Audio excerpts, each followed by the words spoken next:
புதுவை விழா நேயர்களுக்கு என் அன்பான வணக்கம். நான் உங்கள் கல்லாபிசு புதுச்சேரியிலிருந்து. இன்றைக்கு ஒரு வீடியோ பார்த்தேன். அந்த வீடியோவில் ஒரு வீட்டுக்குள்ளே ஏதோ தகராறு நடக்குது.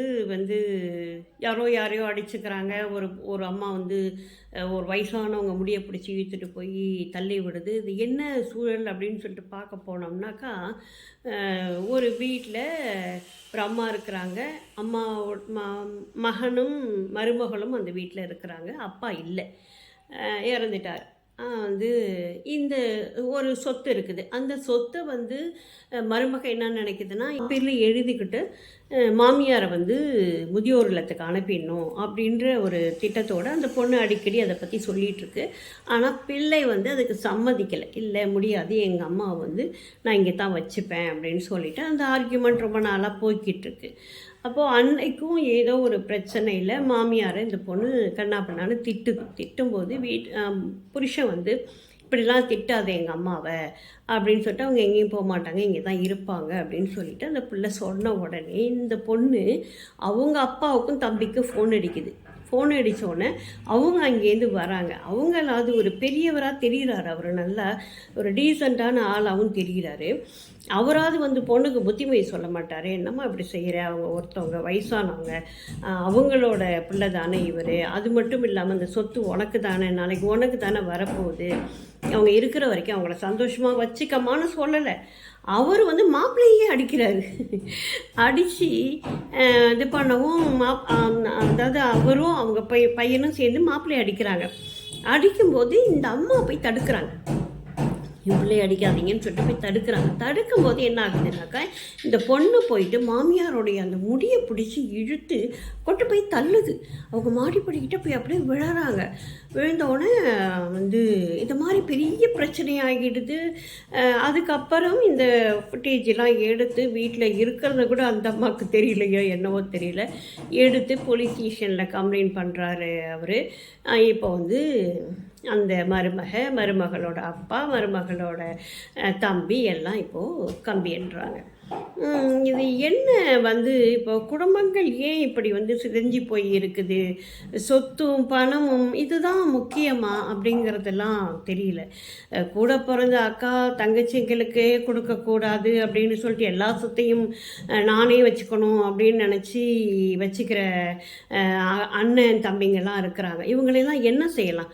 முடியாது. கடவுள் தான் இவங்களுக்கெல்லாம் உரிய தண்டனையை கொடுக்கணும்னு நான் நினைக்கிறேன். ஏன்னா கூட பிறந்த சகோதரிகள் கண்ணீர் விட்டாக்கா எந்த குடும்பமும் நல்லா இருக்கும். ஒரு வீட்டில் பிறந்த பெண்கள் கண்ணீர் விடவே கூடாது. உனக்கான சொத்தை நீ எடுத்துக்க, உங்களுக்கு கொடுக்கணும் இல்லையா?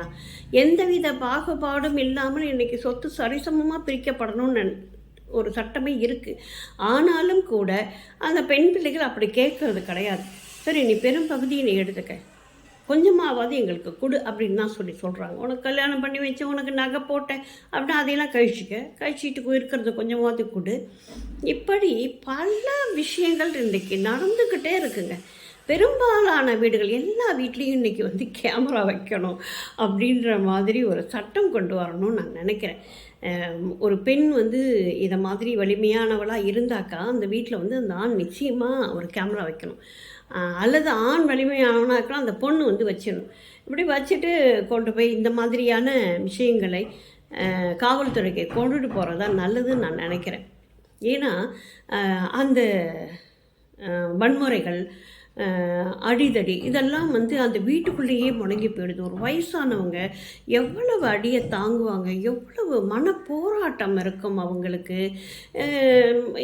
சாக போகிற வயசில் மருமக அடிக்குது அப்படின்னா அந்த மாமியார் என்ன செய்ய முடியும்? யோசனை பண்ணி பாருங்களேன். இயலாமை, உடல் அதை தாங்கிக்க முடியாமல் இருக்கும். இப்படி பல விஷயங்கள் இருக்கும் இல்லையா? இதை மாதிரியான கொடுமைகள். படித்த பிள்ளைங்களாக இருக்கிறாங்க. அந்த பொண்ணை பார்த்தாலும் நல்ல பேண்ட் போட்டுட்ருக்கு, டிஷர்ட் போட்டுட்ருக்கு, நல்ல பொண்ணாக தான் தெரியுது. அப்போது ஒரு சொத்து அப்படிங்கிற ஒரு விஷயம், அந்த விஷயத்துக்காக நீ என்ன வேணால் பண்ணலாம் அப்படிங்கிற ஒரு முடிவுக்கு எப்படி வரேன்னு தெரியல. பெண்ணோட பேரண்ட்ஸும் நம்ம பொண்ணுக்கு புத்திமதி சொல்லணும்னே யாருமே நினைக்க மாட்டேங்கிறாங்க. சண்டையா பம்பா உடனே வா போலீஸ் ஸ்டேஷன் போகலாம், அவனை பிடிச்சி உள்ளே வை. அவனுக்கு வந்து அவன் நிறைய நேரங்களில் அந்த பையன்கிட்ட பேசுகிறோன்னு அவன் சொல்கிறான், என்னை போலீஸ் ஸ்டேஷன் அலைய வச்சாங்கங்க. அதுக்கப்புறம் வந்து அங்கே எப்படி ட்ரீட் பண்ணுவாங்கன்னு எல்லாருக்கும் தெரியும் இல்லையா. என்னை அடித்தாங்க ஸ்டேஷன் வாசல், அன்னை வரைக்கும் நாங்கள் தொட்டது கிடையாது. வந்து என்ன கேட்கட்டும், எங்கள் அம்மா, என் தங்கச்சி, எங்கள் அப்பா எல்லாரையும் கொண்டு போய் ஸ்டேஷனில் உட்கார வச்சாங்க. எங்கள் அம்மாலாம் அவ்வளோ மனசு உடஞ்சி போயிட்டாங்க. இப்படியெல்லாம் நிறைய பிரச்சனைகள் போய்கிட்டே இருக்குதுங்க. இதையெல்லாம் கொஞ்சம் மாற்றிக்கணும், மனசை விட்டு ஒருத்தருக்கு ஒருத்தர் பேசிக்கணும். பிரச்சனைகளை வீட்டுக்குள்ளேயே வந்து சால்வ் பண்ண முடியுமான்னு பார்க்கணும். இல்லை ஏதோ ஒரு நேரத்தில் ஏதோ ஒரு கட்டத்தில் கொஞ்சம் அமைதியாக இருந்துடுறது வந்து ரொம்பவே நல்ல ஒரு விஷயமாகவும் இருக்கும்.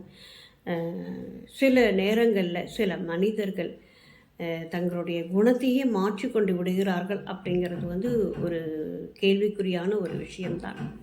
நன்றி, வணக்கம்.